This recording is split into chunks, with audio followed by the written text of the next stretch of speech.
pessoal, nesse encontro, nós vamos trabalhar com a parte de biossegurança e odontologia.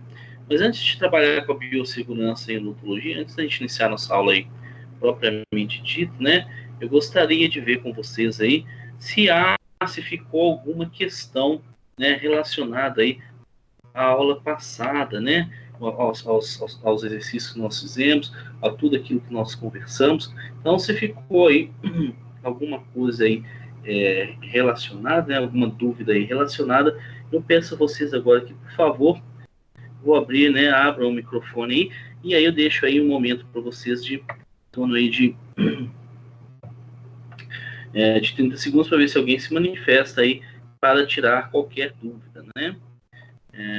Tem alguns que não estão entrando com o nome, tá, pessoal? Eu peço que, por favor, entre com o nome. Né? Tem um aqui que é T, que eu não sei o que é. Tem outro aqui que está encurtador, que começa com H o nome. Então, eu solicito, né, que vocês saiam e entrem novamente com o nome. Eu preciso saber o nome de vocês que estão aqui na aula, tá bom? Então, tá só o link um aqui que é H, né? Tá só com o link de entrada. O outro tá com um T apenas, tá?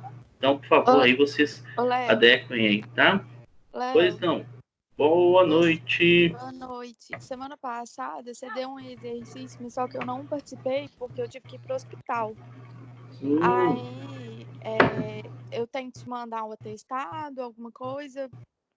Como que eu faço para esse exercício? Olha, na verdade, o exercício foi online, né? Então não tem como a gente praticar novamente, tá? Então aí você veja a aula online, a aula está lá no Aba, tá? Para você ter ciência de como foi o exercício. Ah, tá. Mas eu tô falando assim, porque como eu não participei, se tiver ponto, alguma coisa, entendeu? Sim. A gente não posso definir nada agora para você com relação à pontuação, tá, Marcelo? Me desculpe aí, a gente está ainda, né? A gente está só anotando os fatos, ok? Sim. Obrigado. Eu até mandei pro Bernardo como que tava minha perna, depois qualquer coisa você quiser olhar com ele. Não, isso aí na verdade não cabe a mim, não, tá? Tá. Alguma dúvida, pessoal?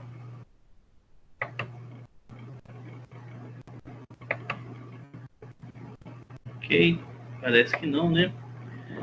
Léo? Pois não. Só da outra vez você falou, na hora eu perdi um pouquinho. Só me dá de novo a definição do índice de O'Leary. Ah, tá. É um índice de placa ou índice de O'Leary, Kelly.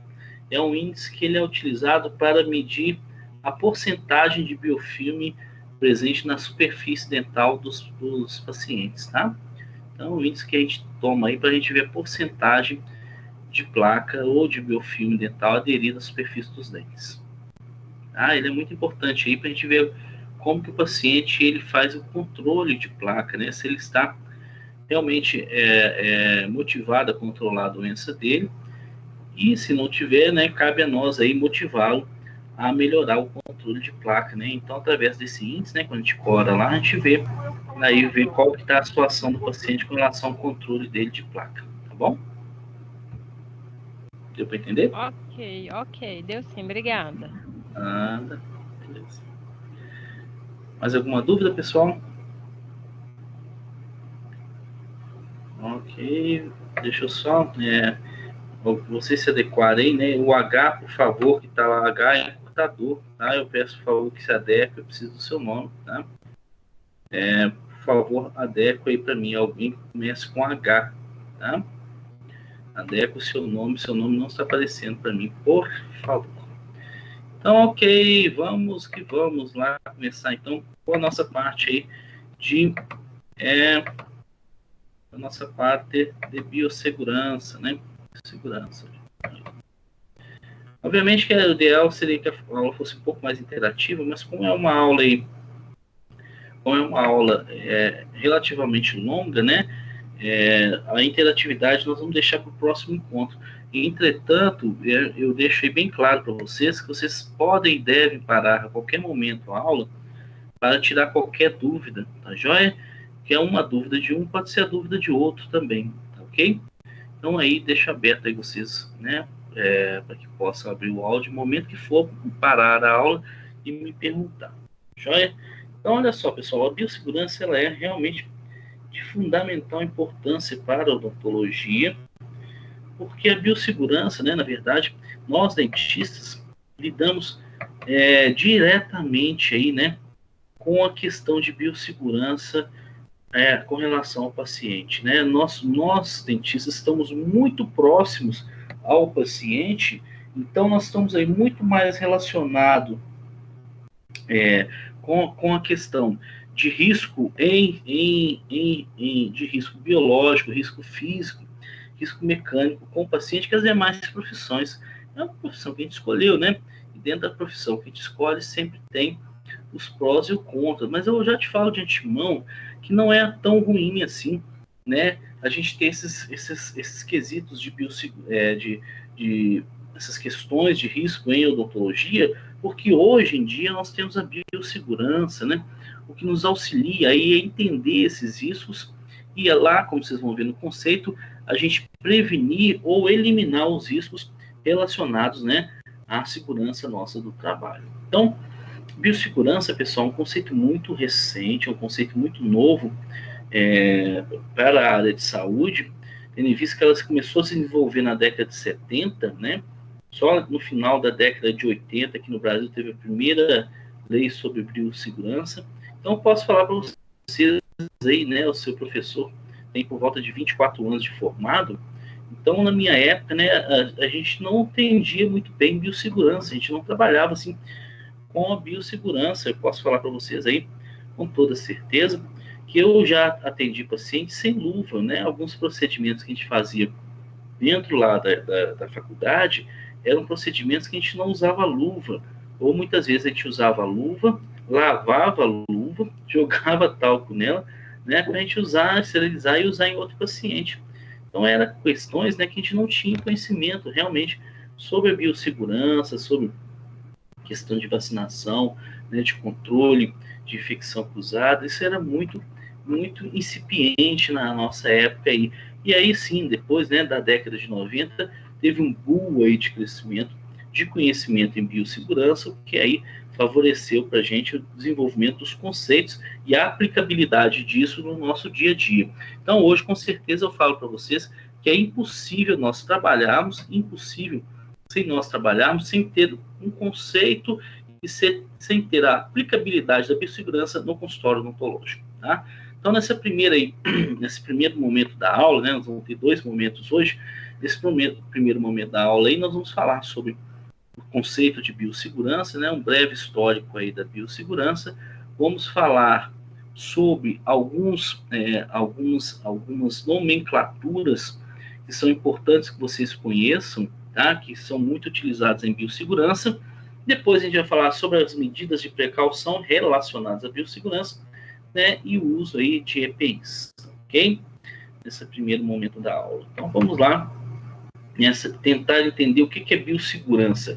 Então, se a gente aí, né, se a gente toma aí, né, na verdade, a palavra biossegurança, né, e tenta dividir ela, né, eu adoro isso, a gente trabalhar dividindo a palavra para entender o sentido. Então, bio, né, bio é relacionado à vida, na verdade, e segurança, o que é segurança? Segurança é tudo aquilo que vai me dar o quê? Vai me deixar protegido, vai me deixar seguro, livre de risco, livre de perigo. Então, né, no conceito assim, mais simplório da palavra, né, do sentido da palavra, biossegurança é o que? É uma segurança da vida, né, ou proteção da vida, joia? Então, como que é isso daí, né? Como a gente pode entender essa proteção à vida, né? Então, isso aí é relacionado, né, a todos os esforços, né, utilizando de todos os meios para reduzir e eliminar os riscos potenciais que são resultantes aí, né, do ambiente de trabalho da gente, ok? Da nossa vida cotidiana. Então, tudo que eu utilizo, né, como forma de reduzir ou eliminar o risco, né, é biossegurança. E aí vai aí um parêntese agora, né, já no momento inicial da aula, a gente já faz um parêntese aí para a questão da palavra risco, né? A palavra risco é uma palavra que vai ter aí um conceito muito importante para a gente, Porque risco é tudo aquilo que é relacionado, tá, ao que eu conheço, né, relacionado a algo que pode ser potencialmente prejudicial a mim, mas que eu conheço, né? Então, por exemplo, vou dar um exemplo para vocês. Se eu atravessar fora da faixa de pedestre, eu sei que eu corro o risco de ser atropelado, né? Eu conheço esse risco, né? Eu sei que isso existe, né? Se eu vou nadar numa cachoeira que eu não conheço, que ela é profunda, que tem redemoinho, né, que é cheio de pedras, eu tenho um risco de ou me machucar batendo nas pedras ou de afogar. É um risco, né? E eu tenho conhecimento deste risco, né? Através disso, pessoal, desse conhecimento nós temos aí dos riscos, né? Daquilo que está envolvido com o nosso trabalho, tá? Pessoal, por favor, sete o off do áudio aí. Obrigado. Então, a partir do momento que eu tenho ciência dos riscos, né? Eu posso, através disso, elencar meios, né? Trabalhar com meios e aplicar esses meios para evitar, minimizar ou eliminar esses riscos do meu caminho, da minha vida, né? Então, hoje em dia, né, em odontologia, né, o dentista falar que não tem conhecimento dos riscos, isso é balela, isso não cola mais, né? Nós temos aí uma obrigação muito séria de ter ciência de todos os riscos que estão envolvidos aí com a nossa profissão e, obviamente, estar aí antenado ao longo dos anos, né? Conforme as coisas vão modificando, estar aí ciente e antenado da potencial risco que possa ocorrer com qualquer procedimento ou material que se chega aí ao mercado, não é verdade? Então, isso é uma obrigação nossa. Eu falo isso para vocês com muita propriedade, porque muito de biossegurança que eu entendi quando eu formei lá em 96, já em 2000 já não valia nada, já em 2010 menos ainda, já em 2019 totalmente diferente. Então a gente está sempre tendo que estar atualizando aí nessas questões aí de biossegurança, sempre entrando lá no site da Vigilância Sanitária para a gente ter ideia do que está modificado. Isso é uma obrigação do dentista, tá, pessoal? Vocês têm que correr atrás dessas informações. Quando vocês colam um grau lá, vocês falam assim, olha, eu prometo, blá, blá, blá, blá, e subentende lá que você também, né, na hora que você assina lá o seu CRO, que você tem o seu CRO, você está assinando um atestado lá que você sabe que vocês têm que estar sempre atualizado com relação a diversos aspectos da odontologia, inclusive da biossegurança. E isso, obviamente, nem sempre chega aos seus ouvidos de uma forma fácil. Você tem que buscar essa informação através aí dos meios de comunicação, entrando no site da Vigilância Sanitária da Anvisa. Então, continuando aí, né? A biossegurança, então, ela vai minimizar ou eliminar os riscos, né? Ela vai prevenir a perda da integridade biológica do ser vivo, né? E esse ser vivo a gente vai pensar de um amplo aspecto, né? Espectro, não só com relação à saúde humana, mas a qualquer ser vivo aí e meio ambiente, tá? Então, é bem mais amplo, né? A gente não fica limitado apenas ao ser humano, né? É um conceito bem mais amplo, envolvendo, inclusive, o meio ambiente. É a prevenção de riscos à saúde e à segurança humana, na conservação do meio ambiente, como resultado do uso de pesquisas aí constantemente, né? Então, vamos fechar aí um raciocínio de um conceito de biossegurança mais, vamos dizer assim, mais firme, que é o quê? Biossegurança é o conjunto de ações, né? São conjuntos de ações, de meios, tá? De processos que a gente utiliza, que são voltados para prevenção, minimização ou eliminação dos riscos inerentes à atividade ocupacional do profissional.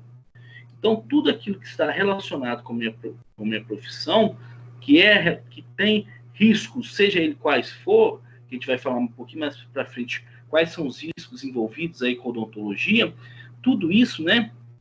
Todos esses riscos, nós temos o quê? Que buscar ações, e muitas vezes essas ações, elas já são elaboradas, né? Existem protocolos de ações, e, na verdade, a gente pega esses protocolos e aplicamos ele no nosso dia a dia para prevenir, minimizar ou eliminar aí os riscos. Vou dar um exemplo muito atual para vocês hoje em dia, né? Então, saiu agora recentemente pelo Conselho Federal de Odontologia o protocolo para atendimento de pacientes nessa crise aí pandêmica, né? Nessa crise aí do vírus SARS-CoV-2, né? Então, saiu o protocolo. Então, o protocolo de biossegurança foi elaborado. Então, foi feito um conjunto de ações para prevenir ou eliminar, né, a infecção pelo vírus.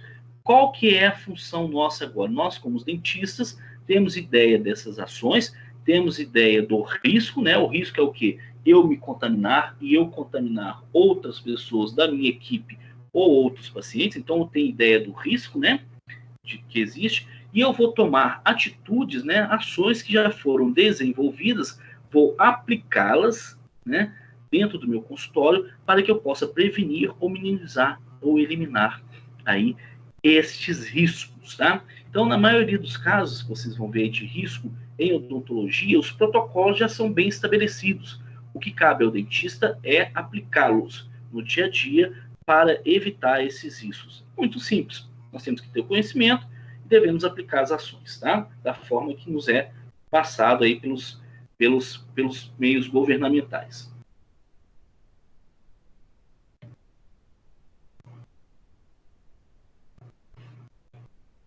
Quais são os objetivos, né, da biossegurança? Que confunde um pouco com o seu conceito, né? Então, aqui, abordar medidas de controle de infecção para a equipe lá de saúde, né? Promover a consciência sanitária na população. Então, olha lá, ó. Olha, dois conceitos aqui bacanas, né? Dois objetivos bacanas que estão também relacionados aí com a nossa realidade atual, né? Abordar, né, medidas de controle de infecção para a equipe de saúde, né? Eu vou mostrar para vocês mais ou menos aí como que é, né, o protocolo para agora, para essa pandemia de COVID-2, o SARS-CoV-2. Vocês vão perceber, né, que existe, né, medidas de controle da infecção da equipe e da infecção cruzada.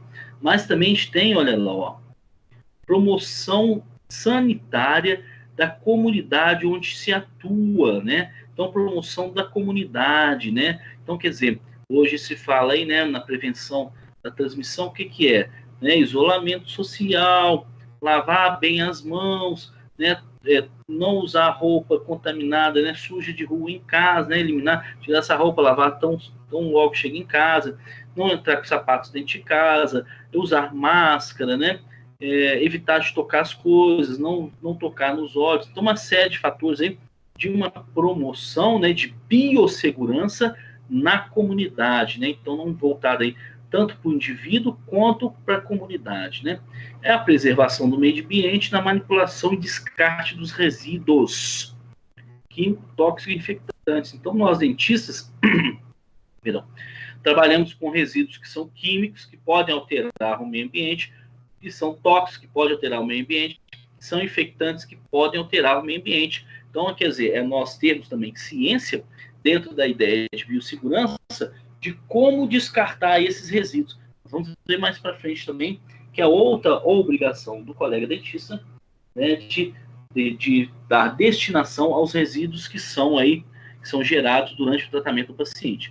Pessoal, estou falando tudo isso, mas não é para colocar medo em vocês, não. Pelo contrário. Na verdade, a minha ideia é que vocês tenham ciência da importância da biossegurança, que vocês possam aplicá-la. Na verdade, é muito melhor a gente ter essa ideia de biossegurança e se aplicar do que a gente ficar na dúvida, né? Quando você aplica, você previne, né? Quando você aplica, você não tem, tá? Então, na verdade, são processos simples, né? Dentro de biossegurança, são processos bem simples, tá? Que tem uma eficácia muito grande e que muitas vezes os colegas, né, dentistas, vocês sabem que eu dou aula também para os cursos de pós-graduação, então dou aula para dentista formado, a gente vê aqueles vícios, né, que o dentista traz aí na questão de biossegurança, né, em que eles não têm um controle adequado da biossegurança.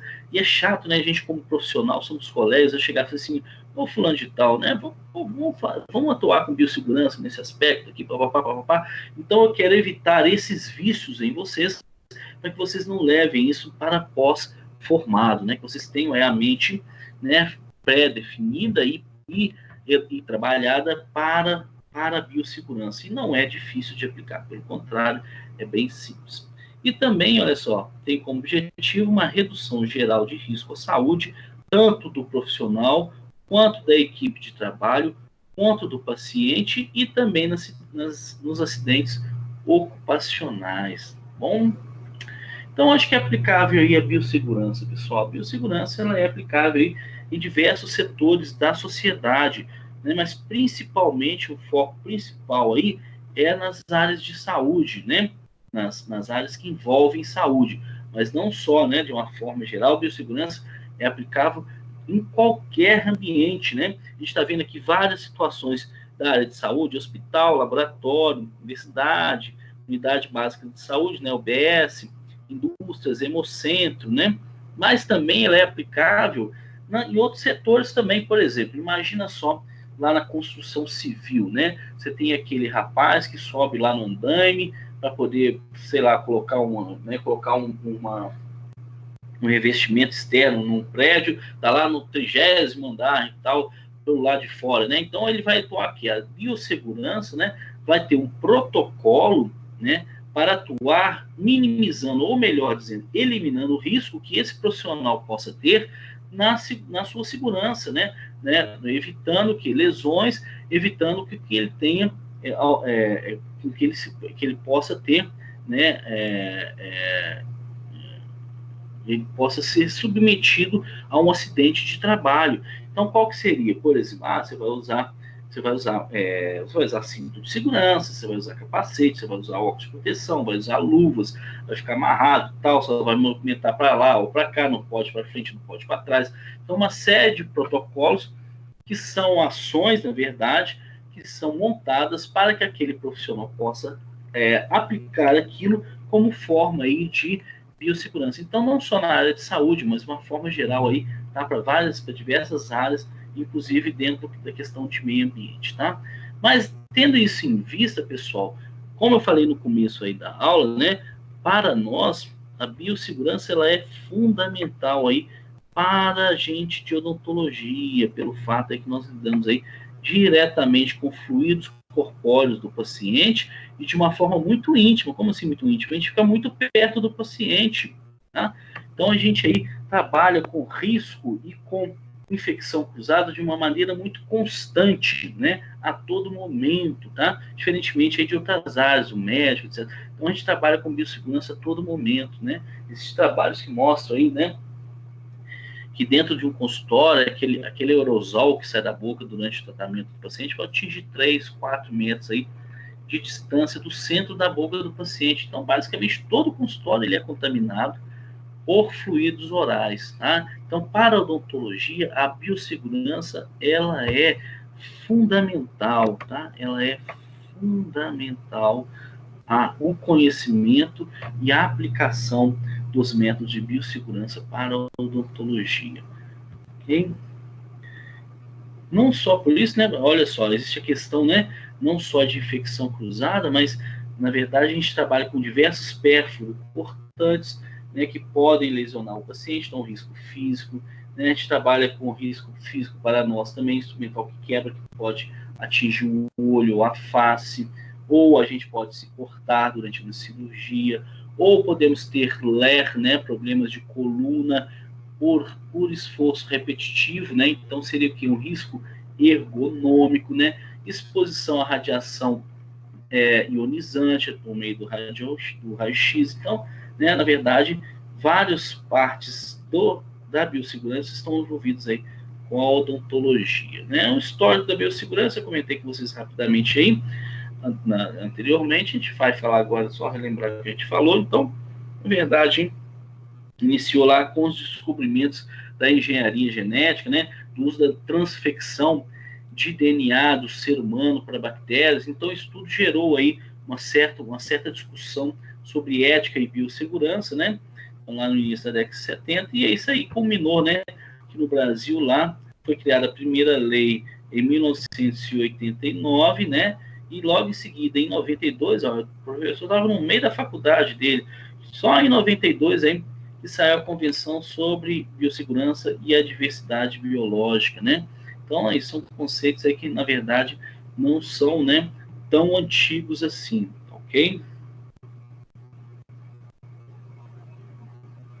Então, terminado esse conceito aí histórico de biossegurança, vamos agora trabalhar com algumas definições básicas, alguns conceitos e algumas nomenclaturas que vocês devem saber para que a gente possa conversar melhor, mais abertamente sobre biossegurança. O primeiro conceito aí, a primeira ideia, né, a primeira palavra que eu quero apresentar para vocês é a palavra agente, né? Dentro do conceito de biossegurança, agente não é agente de segurança, né? Não, agente, né? Não somos nós dois. Dentro da ideia de biossegurança, agentes são o quê? São atores, né? São processos que estão envolvidos que podem, de alguma forma, alterar positivo ou negativamente, né? Mais negativamente, né? As condições de saúde do trabalhador, tá? Então, nós temos diversos agentes aí envolvidos, né, na biossegurança. Nós temos agentes ambientais, né? Então, o que a gente pode chamar de agente ambiental? Sol, radiação ultravioleta, chuva, né, raios. Então, diversos aí agentes ambientais, né? Fogo, ok? Que podem estar atuando, né? Que podem levar aí a complicações ou a lesões no trabalhador. Agentes biológicos, na verdade, são os mais conhecidos por nós, né? São os agentes que a gente mais trabalha, a gente tem mais conhecimento, são aqueles agentes que podem, né, levar a alguma doença, né, contaminação, tanto do profissional, quanto da equipe de saúde, quanto de forma cruzada com outro paciente. Né? São os micro-organismos em geral, vírus, fungo, bactéria, protozoário, né? Então, qualquer micro-organismo aí a gente considera como agente biológico que pode ser nocivo ao homem, tá? Ou ao meio ambiente, ok? Agentes ergonômicos, né? São aqueles agentes envolvidos aí na posição do paciente, a cadeira, o mocho, o refletor, né? O equipo, então, o móvel onde estão os materiais. Então, esses agentes podem influenciar o quê? Na ergonomia do trabalho, né? Durante o processo de trabalho, né? do cirurgião dentista, tá? Agentes físicos, né? São aqueles agentes que podem levar a alterações físicas por meio de física, né, no indivíduo, né? Física biológica, interação física biológica. Então, o principal deles para nós seria qual? A radiação ultravioleta do sol ou a radiação ionizante aí dos aparelhos de raio-x, que podem alterar aí fatores celulares, né? Agentes mecânicos, por exemplo, uma serra, né? Um motor de alta rotação, uma broca, né? Um disco de corte, tá ok? Então, tudo isso são os agentes mecânicos. E os agentes químicos, né? O que são os agentes químicos? São aqueles agentes que podem alterar quimicamente, né? E levar a uma lesão ao trabalhador. Para a gente, quais são os mais perigosos? Né? São aí os agentes químicos. Várias drogas que nós utilizamos, né? Vários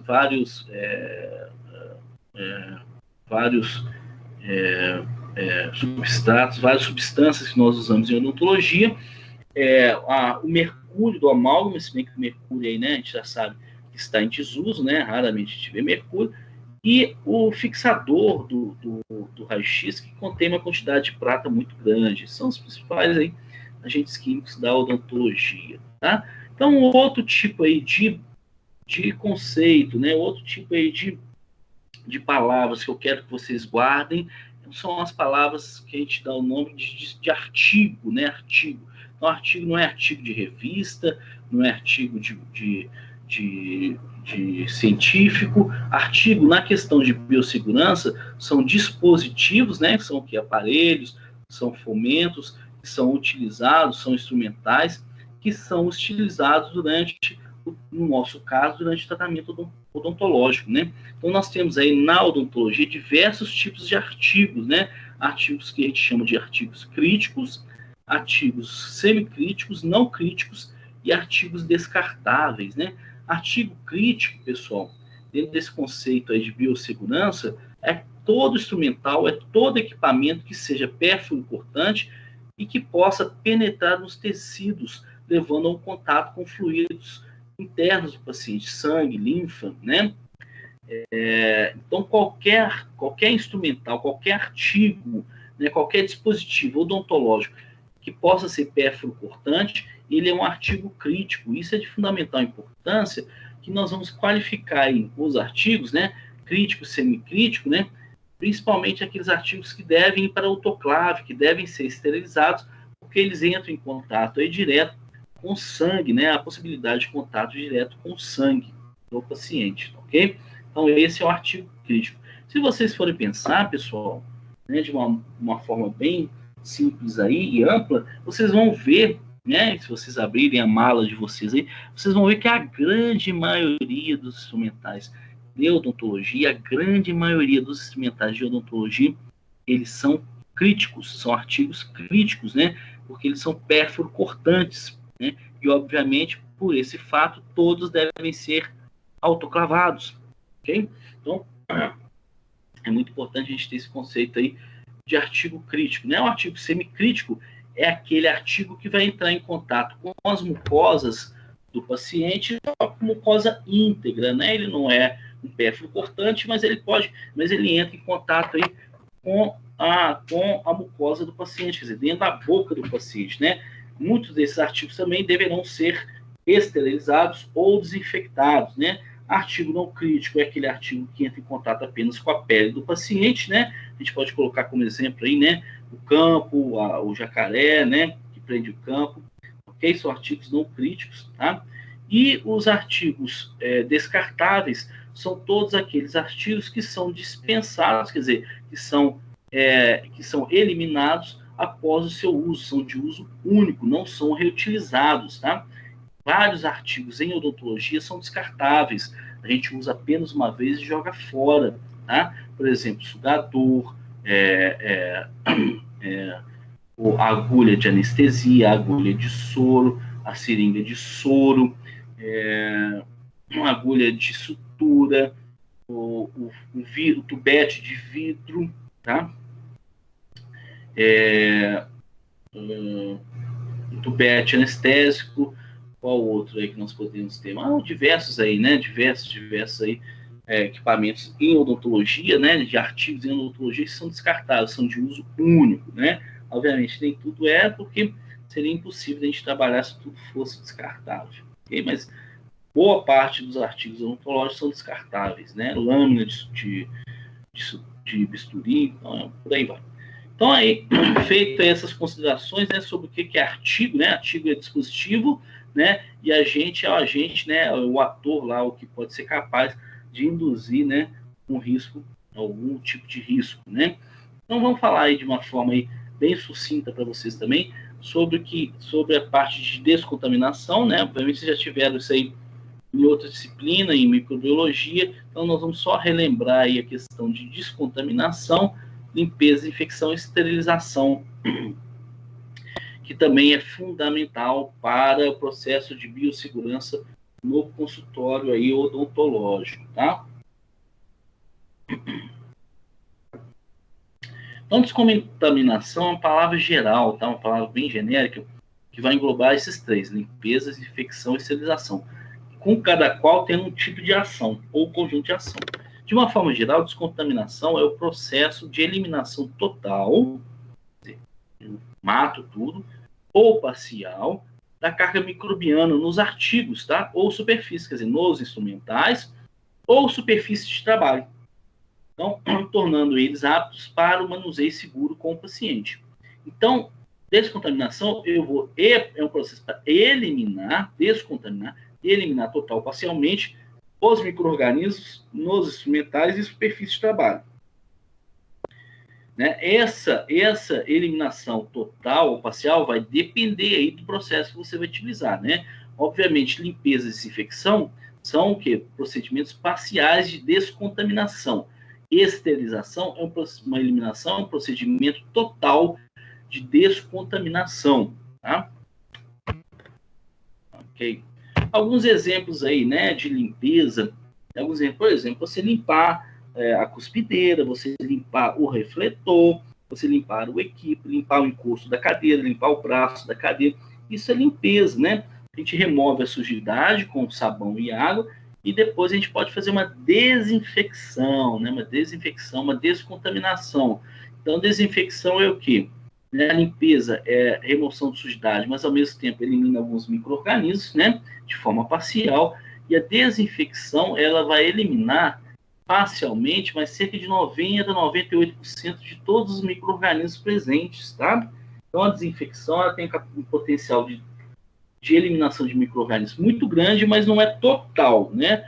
O exemplo de desinfecção aí é o uso, né, o rotineiro do álcool 70, que é o que a gente mais usa aí, né? Clorexidina. Então, isso é relacionado à desinfecção. E esterilização é a eliminação total, veja bem, a eliminação total de toda forma de vida. Então, mata tudo, ok? E, obviamente, né, está envolvido aí todos os nossos artigos críticos e alguns semicríticos, tá? Bom, eu comentei com vocês aí mais cedo sobre o que é risco, né? O que é risco? Então, risco, pessoal, risco é, na verdade, né, todo aquele perigo que possa ser mediado pelo conhecimento, quer dizer, risco é tudo aquilo que pode me causar alguma patologia ou pode me causar algum dano, mas que eu conheço esse perigo, né? Eu tenho ideia desse perigo. E odontologia, nós temos ideia de todos os riscos aí que nós estamos correndo e o paciente também, né? Isso é importante, novamente, eu falar para vocês, que o conhecimento dos tipos de risco faz com que nós possamos também conhecer as ações que deverão ser implementadas para eliminar esse risco em odontologia. Então, existe aí um gráficozinho aí, você já deve ter visto em vários laboratórios ou em salas de escritório, né, onde estão categorizados aí os tipos de risco. Então, nós temos aí risco físico, por exemplo, para a odontologia, né, risco físico, barulho do motor, né, que pode levar à surdez, né, algum instrumental que pode escapulir e machucar a gente, algum instrumental que pode quebrar e ir para o olho, a lâmina de bisturi que pode nos cortar, ou alguma broca que pode nos cortar. Então, existe aí o risco físico em odontologia, mais ou menos nesses aspectos, né? Levando em consideração também, pessoal, a parte, por exemplo, aí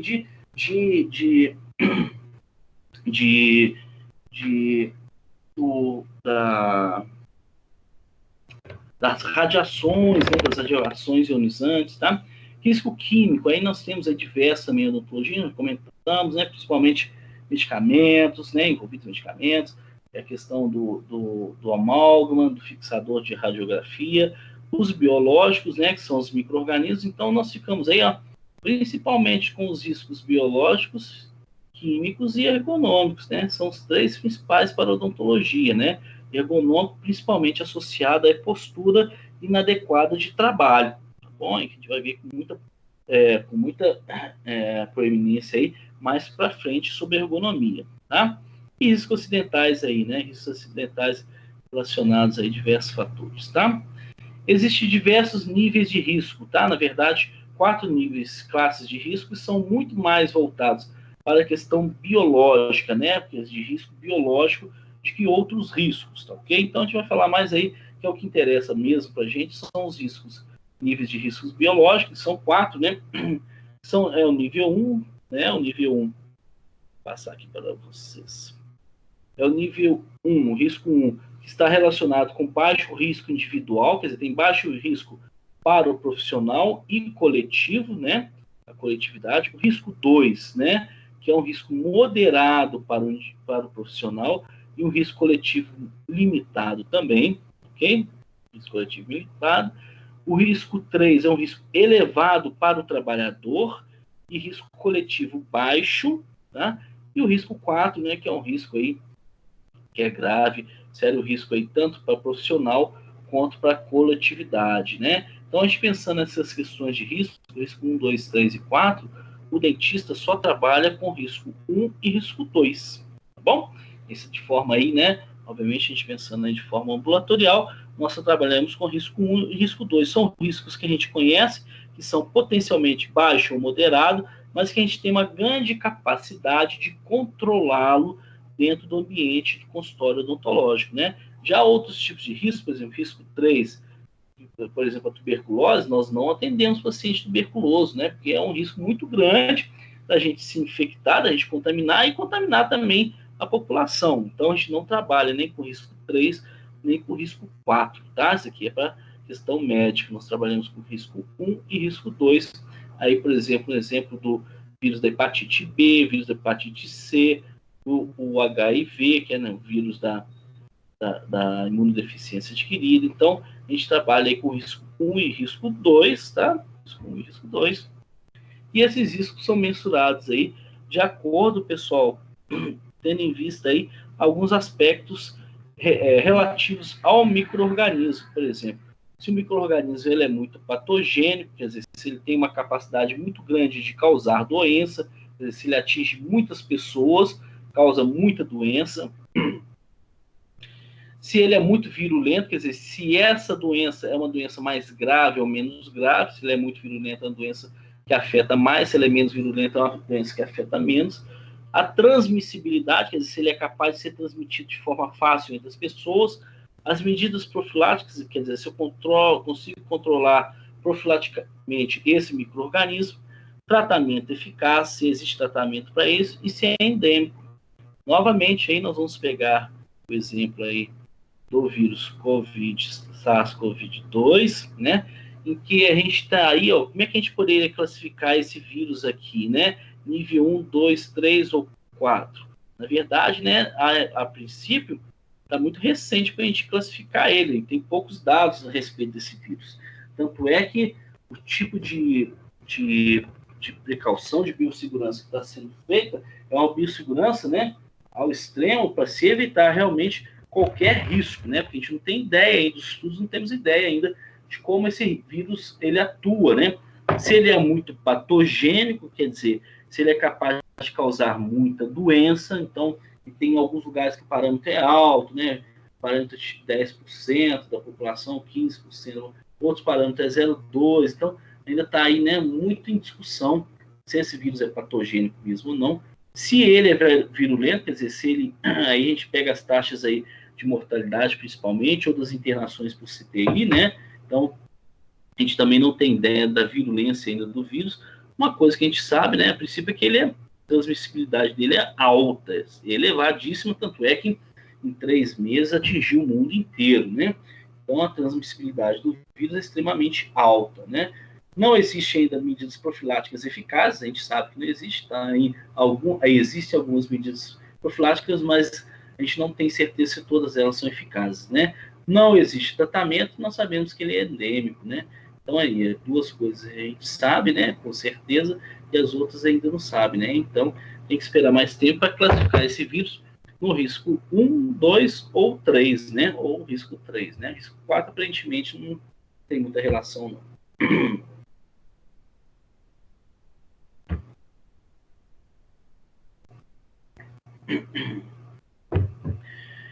Então, pessoal, nós comentamos aí, olha só, falamos do conceito, falamos da existência do risco, agora nós temos que entender como são as medidas que nós devemos adotar, quer dizer, qual que é o processo, qual que é a ação que nós devemos adotar e implementar para eliminar, minimizar ou prevenir estes riscos, né? Então, vamos entrar agora nas ações que nós devemos adotar, tá? Que são o quê? São um conjunto de medidas que nós devemos ter ideia, né? Que vai ser voltada para prevenção, minimização e eliminação dos riscos, né? O risco que a gente já conhece. Agora vamos tomar as medidas adequadas. Existem diversas medidas que nós podemos adotar, tá? E, obviamente, todas elas são importantes trabalhar em conjunto. Quanto mais nós cercarmos, melhor, né? Uma das medidas é o quê? Medida administrativa, quando o dentista, né, responsável, ou um secretário de saúde, ou um diretor de odontologia, né, ou um responsável por uma clínica, ele toma medidas administrativas para criar o quê? Para criar o que a gente chama de POP, são o quê? Procedimentos operacionais padrão, né, para que todos os profissionais sigam aquilo, né? Os POPs geralmente são processos que já são estudados e a gente sabe que são eficazes. Então, adotar todos os processos que são implementados administrativamente para que todos trabalhem de forma coerente e conjunta, igual, da mesma forma, para que possa aí obter os resultados eficazes, né? Medidas técnicas, né? É o quê? É a implementação, né, de equipamentos, né, que podem auxiliar na prevenção ou minimização dos danos, né? Medidas educativas, que é o quê? Treinamento, ensinar a como esses profissionais devem atuar com essas medidas, né? Então, aí, medida técnica e educativa se infundem bem, e as medidas médicas, né? Uso aí, né, de vacinação do profissional, vacinação da população, né? Adequação de materiais para a terapia, né? Tratar o paciente previamente. Então, tudo isso são medidas que são adotadas na biossegurança para evitar o aumento dos danos, ok? Então, tá aí um exemplo aí de medida administrativa, né? Um POP, feita aí pelo seu professor lá para a Prefeitura de Ouro Preto, por exemplo. Então, a POP, né? Procedimento operacional padrão para ser aplicado na clínica da atenção básica e no centro de especialidade odontológica, né? Para quê? Para procedimento operacional padrão para limpeza, desinfecção e esterilização de materiais odontológicos. Qual que é a finalidade desse POP? É proporcionar biossegurança e controlar infecções cruzadas, né? Então aí, né, o professor aí elaborou um POP lá de todos os procedimentos. Então dentro do POP vem lá, procedimentos API, babá. Então tem aí todos os procedimentos que os profissionais da área lá de saúde devem adotar para que se evite, né, infecções cruzadas e que tenha, né, o quê? Que a gente objetive a biossegurança, que é eliminar ou minimizar os danos aos profissionais, equipe de saúde e paciente, tá bom? Então, aí, medida administrativa, né? Medidas técnicas, né? Medidas técnicas. Medidas técnicas são os equipamentos, né, que a gente pode utilizar para minimizar, né, os danos, né? Equipamentos dentro da parte de biossegurança. Vamos citar alguns para vocês aí, por exemplo, né? EPI, que são os equipamentos de proteção individual, a higienização das mãos, o cartão de vacinação, obviamente a higienização das mãos também entra lá nos procedimentos, né, educativos, ok? Então tá aí alguns procedimentos, né, técnicos que devem ser adotados como forma de buscar a biossegurança.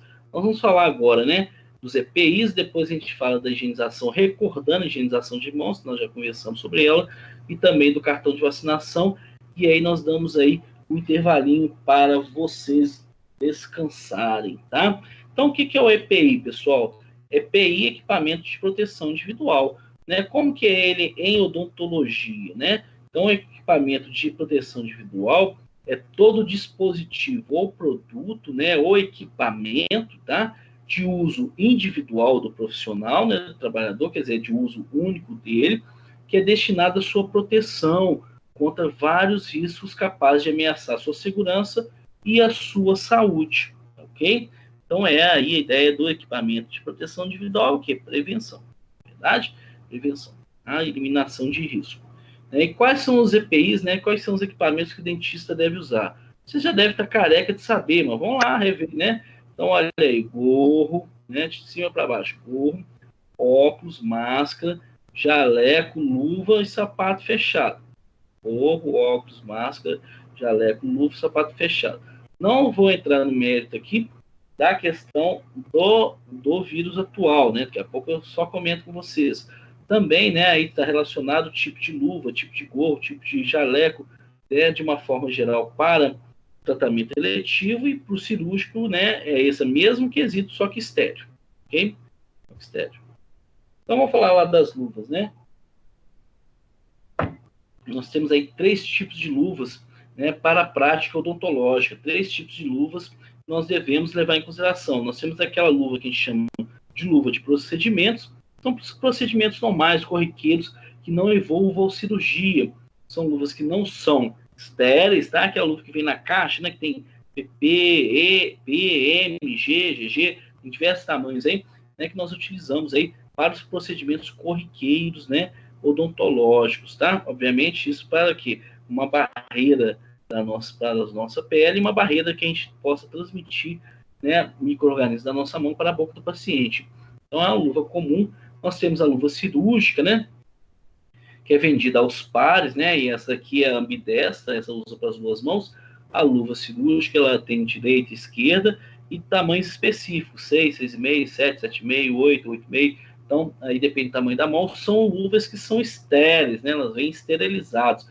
Nós abrimos na hora aí do procedimento que nós vamos fazer essa luva, tá? Essa luva não é estéril, ok? E temos a luva de borracha, né? Isso vocês já fiquem atentos, vocês vão precisar também dessa luva de borracha. Nas outras, a instituição fornece, com exceção cirúrgica, né?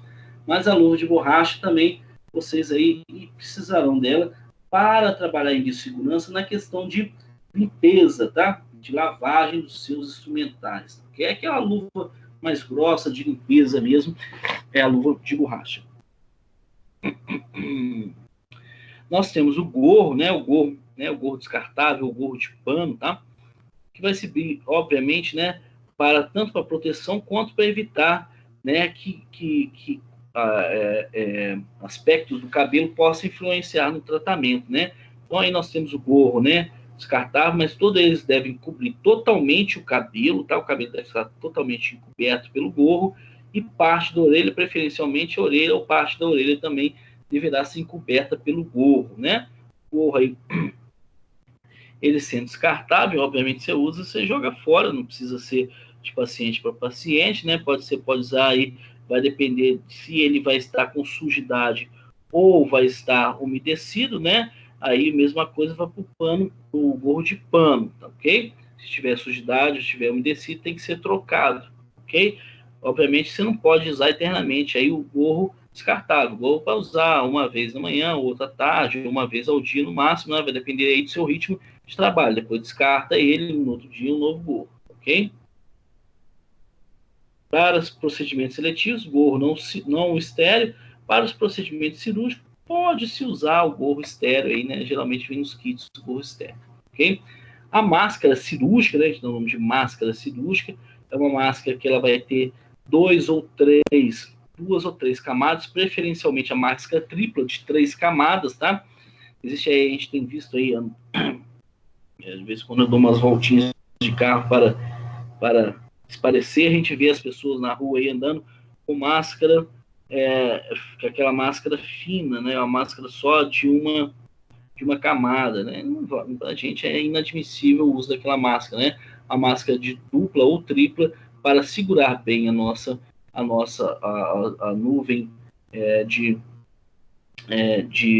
do ambiente oral, né? Essa nuvem de líquidos do ambiente oral ou nasal nossa para o paciente e vice-versa, o paciente para a gente, né? As máscaras também devem ser trocadas com sujidade ou quando estiverem molhadas, né? Aí uma máscara de manhã, uma máscara à tarde, uma máscara um dia todo, né? Ou 3, 4 máscaras durante o dia, vai depender da demanda dos seus pacientes no tratamento. Obviamente também máscara usou, joga fora, tá? Não deve ser reaproveitada, no outro dia pega outra máscara. Existe atualmente, né, está em voga aí a máscara facial, tá? A máscara facial, eu sinceramente não conhecia até 3 anos atrás, 4 anos atrás. Quando eu vi ela com um colega dentista, eu achei fantástico, né? Então, a máscara realmente é muito melhor que o óculos de proteção, né? Óculos de proteção, e aí vai, né? Por que a máscara é melhor, a máscara facial é melhor, né? Todo mundo reclama, né? Eu vou ver vocês lá com a máscara no nariz ou no queixo, né? Totalmente errado. Então, para que está usando a máscara? A máscara tem que ficar no nariz, tem que cobrir o nariz, né? A gente tem que adaptar a máscara no nariz e quase chegando no olho lá, para que o óculos de proteção acabe de fazer o óculos de proteção acaba de isolar toda essa estrutura aqui dos olhos, né? Mas a máscara tem que ficar no nariz. Ah, mas não consigo usar porque embaça meu óculos, né? Então, é a questão da máscara facial, né? Obviamente que a máscara facial não vai embaçar, né? Daqui a pouquinho eu mostro para vocês como que é uma máscara facial. E a questão de usar um óculos de qualidade, né, pessoal? É fundamental o óculos de proteção para evitar danos, né? Tanto o risco biológico quanto o risco físico aos olhos, ok? Então, o óculos de proteção ele deve ser usado por vocês, colegas dentistas, e pelo paciente. É obrigatório esse uso, tá? Mas o uso aí, né? Nesse óculos de dental, né? Geralmente a qualidade dele não é tão boa, e realmente embaça fácil. Então, vocês têm que comprar um óculos anti-embaçante, e aí eu aconselho vocês procurar os óculos aí que vende em EPI para construção civil, são óculos com uma qualidade bem melhor, com preço bem acessível, bem mais confortáveis, né? Óculos com uma durabilidade grande. Então, né, vamos optar aí também por um óculos de qualidade, tá ok? Esses óculos comuns a gente pode deixar para o paciente, tá ok? Que não faz tanta diferença, ele não precisa enxergar, né? Nós precisamos. E o jaleco aí, né? O jaleco complementa aí a nossa quase, né? Complementa o nosso kit aí. O jaleco ele deve ser comprido, né? Preferencialmente claro, tá? Comprido até os joelhos, com manga comprida e punho fechado, ok? Gola de padre para proteger o pescoço. Esse não é gola de padre, esse é um gola normal. Vou mostrar aqui para vocês a gola de padre. Esse é o gola de padre porque ele protege o pescoço, mas o pescoço não acumula, né? Micro-organismos debaixo aí da gola, ok? Então, uma gola aberta, protegendo também o pescoço, tá? A questão aí do jaleco está fechado, né? O uso exclusivo dentro do ambiente de trabalho, né? Tem que ser usado dentro do consultório, não se pode sair para o exterior. Inclusive, é uma lei agora em Minas Gerais que é proibido andar com jaleco fora do ambiente de trabalho, tá? É proibido. Na verdade, vocês não devem usar nem fora do consultório, quando for, né, por exemplo, a sala de espera, não se deve usar o jaleco. O jaleco é para evitar contaminação externa para dentro do consultório, contaminação interna do consultório para a parte externa, né? Existe aí a questão do uso da manga comprida, né? Se usa ou não usa a manga comprida, né? Aí existe aí essa dúvida, né? Essas questões aí, né? Dentro da vigilância sanitária, né? Pelo fato de que a manga ela pode conter os aerosóis, né? Com micro-organismos de um paciente. Como você não vai trocar o jaleco porque não tem sujidade, né? Você vai usar o jaleco com outro paciente. Então, esses aerosóis podem contaminar o outro paciente pela proximidade, né? Esses micro-organismos que ficam aqui, ó, durante o tratamento pode contaminar. E sem a manga, né, obviamente você vai lavar os braços, né, e vai remover esses micro-organismos. Vai lavar e usar desinfetante, vai remover. Entretanto, o profissional fica aí com a pele dele exposta, podendo ele sim ser contaminado. Então, o ideal seria que usássemos para cada paciente um jaleco descartável, ok? Mas ainda a nossa realidade, né, dependendo de cada profissional, não permite aí o uso individual, né, de jaleco descartável, ok? E por fim aí, pessoal, tá aí o sapato, né, que é o sapato fechado e antiderrapante, tá? Esse é fundamental, porque o sapato fechado vai prevenir contra danos aí, né, de instrumental caindo nos pés, tá? Vocês têm um exemplo aí da professora Amanda, que ela em casa, né, deixou sem querer cair um pires e o pires cortou o dorso do pé dela. Ela teve aí dificuldades, né, laboriais, né, dificuldades de trabalho durante 4 meses, né? Então, um prazo muito longo, né, de recuperação por causa de um cortezinho aí de 1,5 cm, tá?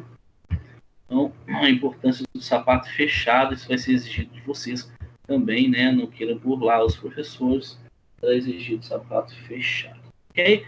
Então, vamos passar aqui, vou abrir a outra aula rapidamente para a gente dar continuidade, tá? A gente vai fechar a hora do intervalo depois que eu falar de vacina, ok? Quando eu terminar a parte de vacina, vão aí mais uns 20 minutos. Então, nós já comentamos aí em outras disciplinas para vocês a questão aí da lavagem de mãos, da importância da lavagem de mãos, tá? Dentro do preceito aí de biossegurança, lavagem de mãos são fundamentais para controle de infecção cruzada, para controle de risco biológico, tá? É fundamental a lavagem de mãos, é um processo aí que nós vamos ficar no pé de vocês lá na clínica para lavar as mãos constantemente, antes e depois do tratamento com o paciente, tá? Já para a Anvisa, né, pessoal? Para a Anvisa, né, que é a Agência Nacional de Vigilância Sanitária, né, a lavagem de mãos vai englobar quatro formas de lavagem de mão. A lavagem de mãos simples, né, higienização simples das mãos. A higienização das mãos simples é feita com sabonete líquido e água. a higienização antisséptica, né? É com sabonete antisséptico e a água. A fricção alcoólica, que é apenas o uso de álcool a 70%, álcool etílico a 70%, ou isopropílico de 60% a 90%, né? E a antisepsia cirúrgica das mãos. Na verdade, nós vamos ficar ou com higienização simples ou higienização antisséptica associada à fricção alcoólica das mãos, tá? Esse é o que o dentista trabalha. A antisepsia cirúrgica das mãos nós utilizamos muito pouco, a não ser que a gente vai operar em bloco cirúrgico. Né? A antisepsia das mãos é um processo bem mais demorado, envolve alguns fatores, vou comentar daqui a pouquinho para vocês, que podem ser prejudiciais para o dentista. Né? Então, tá aí os exemplos, né? A lavagem simples das mãos com água e sabão, a lavagem simples das mãos com água e com sabão com degermante ou desinfetante, né? Ou antisséptico, o uso do álcool, né? Por fricção, né? A solução alcoólica para eliminação de boa carga dos micro-organismos fica na mão, e aí a lavagem cirúrgica, né? Realizada principalmente em ambiente hospitalar. A higienização simples das mãos é o ato de lavar as mãos com sabonete comum na forma líquida, tá? Então a gente usa aí sabonete líquido em odontologia. Por quê? Porque o sabonete em barra ele fica exposto, né? E obviamente aqueles aerosóis do consultório vão fatalmente contaminar aí este sabonete. Então a gente usa o sabonete na forma líquida, tá? Estando aí, né, estando adequadamente, estando dentro de um recipiente, né, estando aí dentro de um recipiente para proteção desse sabonete líquido, tá? Então, a solução antisséptica das mãos também é o ato de lavar as mãos com água e um sabonete ou sabão associado a algum agente antisséptico, né? Então, também é um sabão líquido com um antisséptico a mais, né? No nosso caso aí, da odontologia, o mais conhecido é a clorexidina, né? Mais conhecido, tá? Clorexidina 2%. Geralmente a gente encontra fácil esse sabonete, sabão aí que vem adaptado, né? Que vem dentro de algum dispenser, né? De algum dispensador, com a clorexidina, né? 2%. Tem alguns com álcool e alguns com iodo povidine, né? O iodo povidine, né? Atualmente a gente evita o iodo povidine porque ele pode ser prejudicial a alguns pacientes que têm alergia ao iodo, tá? Além disso, o iodo povidine, ele deixa a mão escurecida, e as luvas também é um aspecto feio aí, né? Então, mais utilizado para odontologia, antisséptico, né? Sabonete antisséptico com clorexidina, tá? E a fricção alcoólica das mãos é feita aí, né?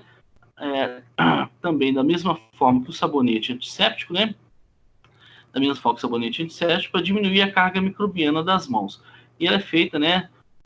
Basicamente com álcool etílico a 70%, né? Na forma gel ou na forma líquida, né? Na forma gel, na forma líquida, esse sabão pode estar aí, né? Pode estar embalado em dispenser, né? Ou pode estar embalado, né? De gel ou líquido, por exemplo, numa motolia, né? Ou no dispenser de parede. Então, fica aí protegido aí em embalagem esse sabonete líquido com degermante. E a antisepsia cirúrgica das mãos, ela é utilizada principalmente lá no bloco cirúrgico, né? Bem mais demorado, em torno de 7 minutos, essa lavagem de mãos, que usa escova, usa antisséptico, usa sabão, usa PVPI, né? Para criar uma barreira estéril a longo prazo na mão do profissional. Uma barreira estéril a longo prazo na mão do profissional. Obviamente, pelo fato de ter que esfregar com escova, né? Lavar diversas vezes, essa técnica acaba sendo, né, muito laboriosa para o consultório, e também pelo fato de se usar a escova constantemente, né, nós atendemos o paciente constantemente, né, o paciente de 1 hora geralmente, essa lavagem constante com escova poderia aí, né, ferir a pele e criar uma solução de continuidade, que na verdade torna a situação pior para o dentista do que se não usasse a lavagem antisséptica cirúrgica das mãos, ok? O que a gente precisa, então? Quais são os insumos? Quais são os componentes que a gente deve ter para se usar na lavagem de mãos, né? Então, primeiro, a água livre, né, de contaminante, limpa, né, uma água limpa, e hoje a gente sabe aí que nossas companhias de água nos fornecem uma água de boa qualidade, tá? O sabonete líquido, né, em refil, tá? O sabonete líquido em refil, ou um dispensa de parede, ou dispensa de bancada, ou na motolia, tá? O degermante, caso vá fazer uso, né? Caso vá fazer uso, ou o degermante associado ao sabonete líquido, tá?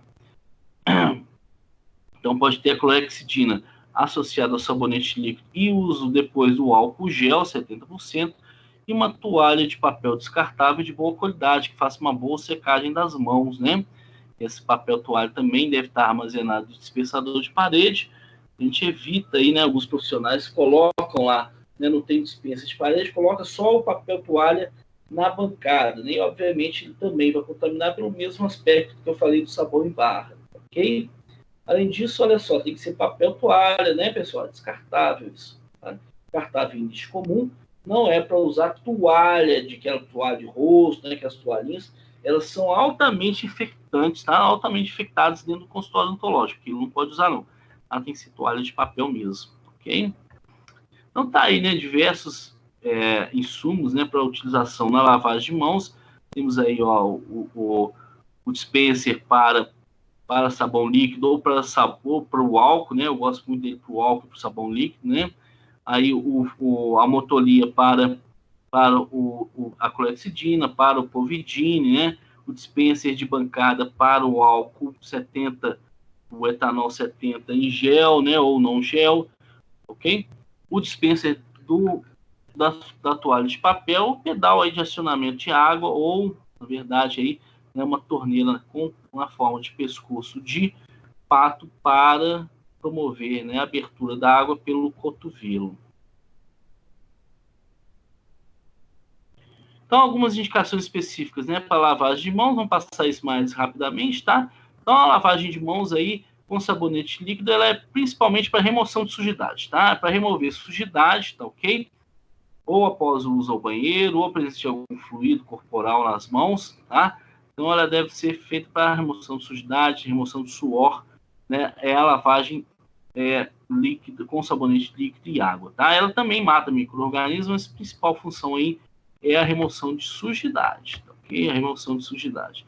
Obviamente, pessoal, nós temos que pensar aí também que a lavagem de mãos, né, ela vai ter uma ação muito importante, né? A gente já tem visto aí uma lavagem de mãos em torno de 40%, ela é extremamente eficaz na diminuição do filme de bactérias na mão da gente, mas também é principalmente para remoção de sujidade. Olha só, vamos pensar, né? O dentista usa luva a todo momento, né? E, obviamente, a luva tem talco, ou não, quando não tem talco, tem suor envolvido, né? Tem luva que não tem talco, mas tem muito suor envolvido. Então, naturalmente, nossas mãos sempre vão estar sujas, tá? Durante o tratamento. Então, deve-se lavar as mãos após o tratamento e antes do próximo paciente, né? Antes de atendimento do próximo paciente, também deve ser lavado as mãos aí de forma adequada, que eu vou mostrar para vocês, tá ok? A lavagem de mãos também, pessoal, ela pode estar aí associada ao antisséptico, né? No caso, quando a lavagem de mão é associada ao antisséptico, como clorexidina, né? Essa descontaminação da mão, essa antisepsia das mãos, vai durar muito mais tempo, vai ser mais eficaz, obviamente, que só a lavagem de mãos, e vai ter uma durabilidade muito maior, tá? Então, a duração da lavagem de mãos é em torno aí de 40 a 60 segundos, tá? Então, eu vou passar, a técnica tá aqui, mas eu vou passar ela batido. Nós vamos ver lá direto, né, como que é no desenho, como que é essa lavagem de mãos, tá? Vocês procurem praticar em casa, tá ok? Então, olha lá, né? Então, a gente molha as mãos, né? Molha as mãos, dispensa o sabonete líquido das mãos e, primeiramente, nós vamos esfregar a palma das mãos no movimento de vai e vem ou circular, tá ok? Depois a gente sobrepõe uma palma da mão no dorso da outra, entrelaça os dedos e vamos fazer movimentos para frente e para trás, esfregando entre os dedos e a palma da mão nas costas da outra mão. Depois nós invertemos isso, né? Troca as mãos. E aí nós colocamos palma de mão com palma de mão, né? As mãos espalmadas e entrecruzando os dedos, tá? E vamos fazer movimentos laterais, esfregando a base dos dedos aí, a base dos dedos entre os dedos, tá ok? Depois a gente escova, né? Faz a limpeza do dorso dos dedos, né? Que é a parte de cima dos dedos. Primeiro numa palma da mão, depois inverte na outra palma da mão. E aproveitamos também, já pode ser feito aí a limpeza das unhas, né? Da ponta dos dedos, tá ok? Seguindo o processo. Primeiro, ponta dos dedos em uma das palmas da mão, em movimento circular, depois inverte a palma da mão, tá ok? Aí podemos partir para a lavagem, né? Do dedão, né? Do dedo polegar, com movimentos circulares. E finalizando aí, né? Todo esse processo, pode-se ainda, né? Implementar aí a lavagem do punho, e claro, a lavagem do punho vem antes da lavagem dos dedos, né? Então vem lá no começo, tá? A lavagem dos punhos vem lá no começo. E ou do antebraço, né? E o antebraço também é lavado primeiro, tá? É lavado primeiro o antebraço, depois a gente lava as mãos. Na hora de enxaguar, é feito o contrário, enxágua das mãos para o antebraço, tá? Então tá aí, né? Após esfregar com sabonete líquido, com ou sem degermante, né? Aí vocês podem enxaguar as mãos, tá ok? Podem secá-las com papel toalha, tá? E aí, caso não tenha acionamento de pedal para vocês, ou uma torneira na forma de pescoço de peru, vocês podem segurar com um papel e fechar a torneira. A partir desse momento, as mãos estão seguras e prontas para calçar a luva, tá, pessoal? Calçar a luva. Quais são as indicações, então, específicas para uso da preparação alcoólica? A preparação alcoólica, diferentemente da lavagem das mãos, né, sem o degermante, é eliminar micro-organismos. Não é para tirar a sujidade, tá?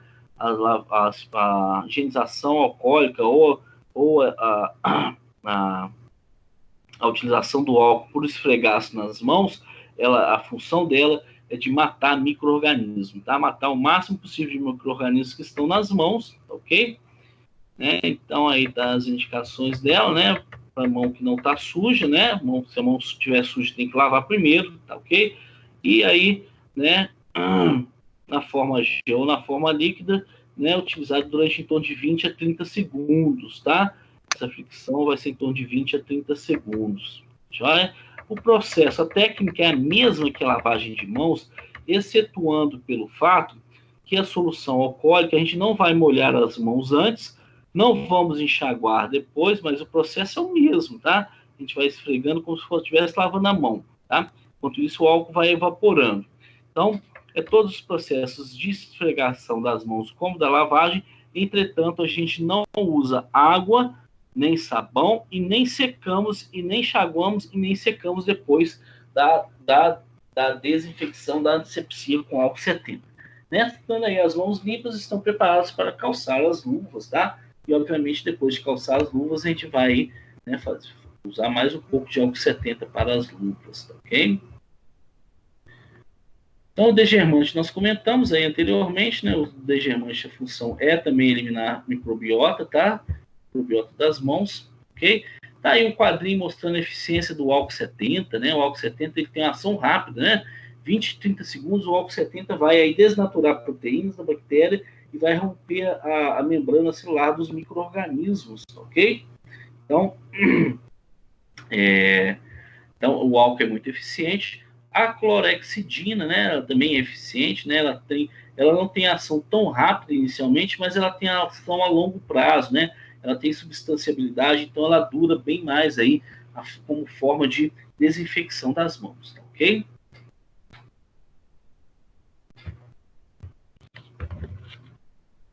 Algumas recomendações importantes, então não usar a unha postiça, né, ter a unha curta, sem tinta, não usar anel, não usar pulseira, né? Então é mais questão aí para as mulheres, tá ok? É muito importante ter isso em mente, tá? A questão das unhas. A lavagem, o uso das luvas não substitui a lavagem das mãos, então se as mãos estão sujas, as luvas também ficarão sujas, tá? Nós também, para algumas situações, você pode usar aí agentes umectantes, para diminuir, né, a aspereza da mão criada pelo álcool, né? Então, assim, o próprio gel já é um agente umectante, né, para diminuir a aspereza, a secura, a desidratação das mãos. Então, pode-se usar um agente aí, um creme, né, algum creme, por exemplo. Tá? Então, evitar, né, o uso de relógio, pulseira, né, as luvas com talco, né, e sem talco, né? Não devemos calçar as luvas com as mãos molhadas, tá ok? Não devemos usar o sabonete, a água quente, né? Porque a água quente ela vai deixar a pele muito macia e provavelmente pode se romper, criando solução de continuidade, né? Fazer a fricção do álcool até a sua evaporação, tanto de 20 a 30 segundos, né? Então tá aí a questão aí, né, da lavagem de mãos, tá? Lavagem de mãos, que é de fundamental importância para nós aí em odontologia, tá? Vamos entrar agora no último assunto, antes do intervalo de vocês, que é a questão da vacinação, né, pessoal? A vacinação é de fundamental importância aí para nós dentistas, pelo fato de que nós estando vacinados, a gente, né, evita ser infectado pelos pacientes doentes. E o contrário também, né? A gente estando vacinado, a gente evita de transmitir a doença para os nossos pacientes. Então, algumas vacinas são obrigatórias para o dentista, tá? E aí vocês já fiquem atentos a isso, porque vocês deverão estar vacinados antes de trabalhar lá no estágio e antes de atendimento do paciente na clínica, né? Provavelmente o Marco já pediu isso para vocês, né? O Marco que é responsável por essa área, mas quem não tiver aí adequado, que se adeque aí, né? Se adeque aí, né? Procure adequar, obviamente, depois que passar esse processo aí, procure se adequar às vacinas que são necessárias, né? Leva o cartão de vacina do posto e promova a vacinação. Então, a vacinação, né? Uma das mais importantes para nós é a hepatite B, a BCG, né? Tuberculose, a influenza do ano, né? Então, esse ano a nossa vacinação começa no dia 14 para os profissionais de saúde, tá? Da influenza para H1, principalmente H1N1 desse ano, o tétano, a tríplice viral, sarampo, cachumbo, rubéola, né? A dupla de adulto técnico de tétano, difteria e algumas situações a febre amarela, né? Nem todo lugar, né, solicita-se a febre amarela, só em locais endêmicos. Mas aí eu sugiro a vocês já vacinar para já ficar vacinada a febre amarela, ok? A hepatite B é de fundamental importância para vocês aí. Tem que ter em mente que a hepatite B, né, ela é uma vacina que é feita em 3 doses, então demora um certo tempo. Você só vai estar eficazmente, né, de forma eficaz, na maioria das situações, após a 3ª dose, que você vai estar imunizado. E outro detalhe que é importante é que vocês devem ter em mente, né, que nem todos os indivíduos vão estar imunizados após a 3ª dose, né? Então, depois que você tomou a última dose de hepatite contra hepatite B, você deve esperar um tempo, em torno de 6 meses, fazer um exame, né? Para ver se você está imune, né? Um anti-HBV, para você ver se você está imune contra o vírus da hepatite C, ok? Então, tem algumas pessoas que não são imunes, essas pessoas não estão imunes, mesmo com outras doses de. Então, esse aí mais criterioso deverá ser em relação à questão de hepatite B, ok? Então, olhem, por isso se adequar aí as vacinas que são obrigatórias, tá bom? Pessoal, olha só, ficou alguma dúvida aí a respeito dessa primeira parte da aula? Não. Não. Ok, beleza. Então, olha só, são 8h23, né? Deixa eu dar um stop aqui rapidamente, só um minutinho. Vamos paralisar a gravação. São 8h23 aí, pessoal, 8h23.